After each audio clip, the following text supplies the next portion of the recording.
आज Doubtnut app download करें। Doubtnut पर अपने सभी गणित, रसायन विज्ञान, भौतिक विज्ञान और जीव विज्ञान के डाउट्स का करो सफाया। बस प्रश्न की फोटो खींचो, एक ही प्रश्न को क्रॉप करो और तुरंत वीडियो सोल्यूशन पाओ। अभी डाउनलोड करें। प्रश्न है, वर्नियर कैपिलर्स द्वारा मापी गई किसी छड़ की लंबाई 1.25 सेंटीमीटर है। माप अधिकतम निरपेक्ष त्रुटि, आपेक्षिक त्रुटि तथा प्रतिशत त्रुटि ज्ञात कीजिए। तो प्रश्न में हमें क्या पूछा गया है?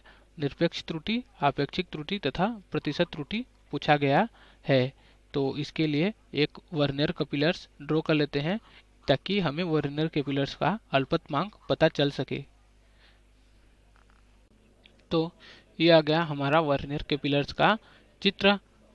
अगर मान लिया जाए यह 0, 1, 2, 3, 4, 0, 1, 2, 3, 4, यह 0 सेंटीमीटर, 1 सेंटीमीटर, 2 सेंटीमीटर, 3 सेंटीमीटर और 4 सेंटीमीटर है। तो 0 से 1 के बीच में कितने खाने हैं? 1, 2, 3, 4, 5, 6, 7, 8, 9, 10। कितने खाने हैं? 10 खाने। तो जो इस स्केल का अल्पतमांक होगा वह प्रत्येक बड़े खाने में कितने छोटे खाने हैं? 10। तो ये हो जाएगा 1/10 बराबर कितना आएगा इसका अल्पतमांक? 0.1। तो हमें प्रश्न में क्या दिया गया है? जो छड़ की लंबाई दिया गया है वह 1.25 सेंटीमीटर दिया गया है। तो हम लोग 1.25 सेंटीमीटर को इस स्केल में प्रदर्शित कर सकते हैं। तो मान लिया जाए यह कितना हो गया? 0 से 1 हो गया। तो यहाँ 1, 2, तो यहाँ से 1.2 को तो प्रदर्शित कर सकते हैं, लेकिन इस 5 को प्रदर्शित करने के लिए हमें 2 और 3 के बीच में, यहाँ 0.2 और 0.3 के बीच में और 10 खानों की जरूरत होगी। तो जो हमारा वर्नियर के पिलर्स का जो नया वर्नियर के पिलर्स आएगा उसके प्रत्येक 1 सेंटीमीटर में कितने खाने होने चाहिए? 100 खाने। तो जो हमारा अल्पतमांक हो जाएगा वह कितना हो जाएगा? अल्पतमांक बराबर हो जाएगा 1/, प्रत्येक खाने में कितने छोटे खाने होने चाहिए? 100 खाने। तो हो जाएगा 1/100 बराबर 0.01। तो जो हमारा अल्पतमांक आएगा जो प्रश्न में दिया गया है उस वर्नियर के पिलर्स का वह हो जाएगा 0.01। तो यह गया हमारा अल्पतमांक। तो हम जानते हैं कि अल्पतमांक बराबर क्या होता है? अल्पतमांक बराबर होता है निरपेक्ष की त्रुटि। क्या होती है? निरपेक्ष की त्रुटि। तो हम निरपेक्ष त्रुटि बराबर कितना गया? 0.01। तो और प्रश्न में और क्या पूछा गया है? आपेक्षिक त्रुटि। तो हम जानते हैं कि आपेक्षिक त्रुटि क्या होता है?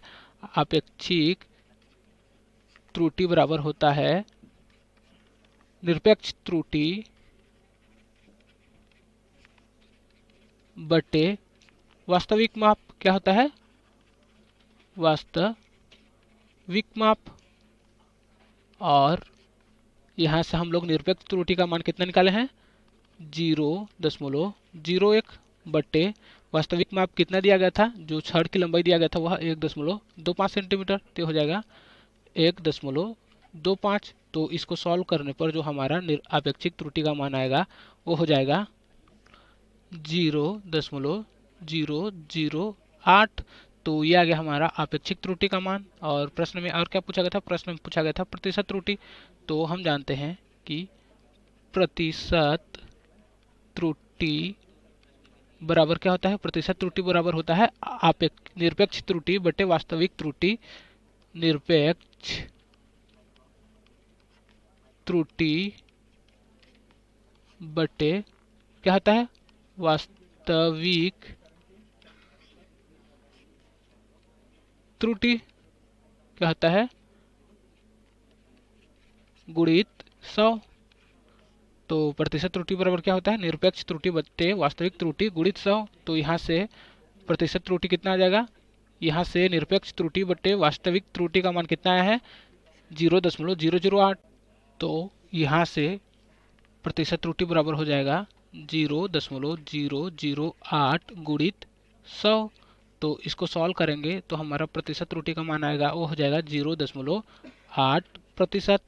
तो ये आ गया हमारा प्रतिशत त्रुटि का मान कितना है? 0.8%। तथा प्रश्न में और क्या पूछा गया था? अपेक्षिक त्रुटि। तो अपेक्षिक त्रुटि का मान कितना है? 0.008। तथा और क्या पूछा गया था? निरपेक्ष त्रुटि। तो उसका मान कितना है? 0.01। तो ये हो गया हमारा आंसर। कक्षा 6वीं से 12वीं से लेकर नीट, आईआईटी, जेई वो एडवांस के लेवल तक 1 करोड़ से ज्यादा छात्रों का भरोसा। आज ही डाउनलोड करें डाउटनेट ऐप या व्हाट्सएप करें अपने सारे डाउट्स 8400 400 400 पर।